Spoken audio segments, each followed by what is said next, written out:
Bonjour à tous, aujourd'hui nous allons voir comment sur le logiciel QGIS nous pouvons euh, modifier la symbologie pour faire apparaître des images au format SVG comme nous pouvons voir ici qui permettent d'embellir nos projets.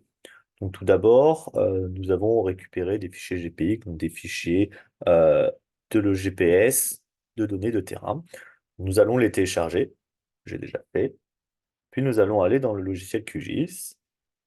Dans l'onglet couche, nous avons dans ajouter une couche, la possibilité d'ajouter une couche GPX.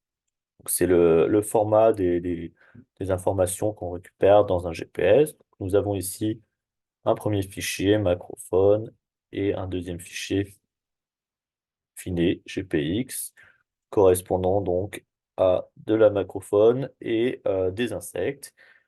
Nous allons ensuite télécharger nos images au format SVG. Donc pour cela, il suffit d'aller sur un moteur de recherche type Google Images et de taper euh, directement dans l'onglet Outils, Recherche avancée, et puis par exemple Insectes. Et il est important ici de sélectionner dans Type de fichier, forme fichier au format SVG. Nous lançons la recherche.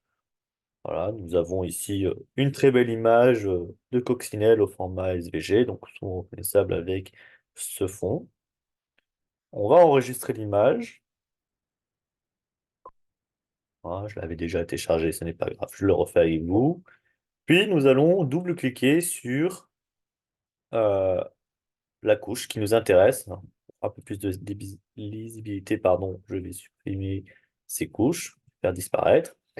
On va double-cliquer, puis dans l'onglet symbologie, nous allons aller dans la partie symbole ici, donc symbole unique ou quelque chose qui peut être fait aussi si vous avez plus d'informations dans votre couche, enfin dans votre table attributaire, vous pouvez catégoriser.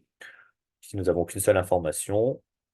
Et donc, dans symbole simple, type de symbole, on va changer pour symbole SVG.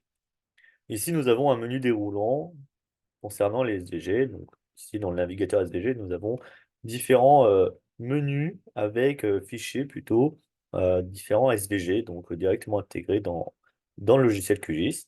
Et ce qui nous intéresse, c'est plutôt dans les paramètres SVG dynamiques, les trois petits points ici, qui vont pouvoir nous permettre d'ajouter des images au format SVG que nous avons téléchargé précédemment. Donc ici, je charge et puis j'appuie tout simplement sur Appliquer, OK, et on voit que nous avons maintenant nos coccinelles. Bon, la taille est assez modeste et ne nous permet pas de bien voir. Voilà, si nous l'agrandissons, on pourra agrandir un tout petit peu. Et voilà, nous avons maintenant des symboles euh, correspondant à ce que l'on recherche, qui permettent une lecture plus facile ou bien une meilleure lisibilité pour les différents publics que nous pouvons être amenés à rencontrer. Et bien voilà, c'était ma première vidéo. Je vous souhaite une très bonne journée. Merci d'avoir regardé.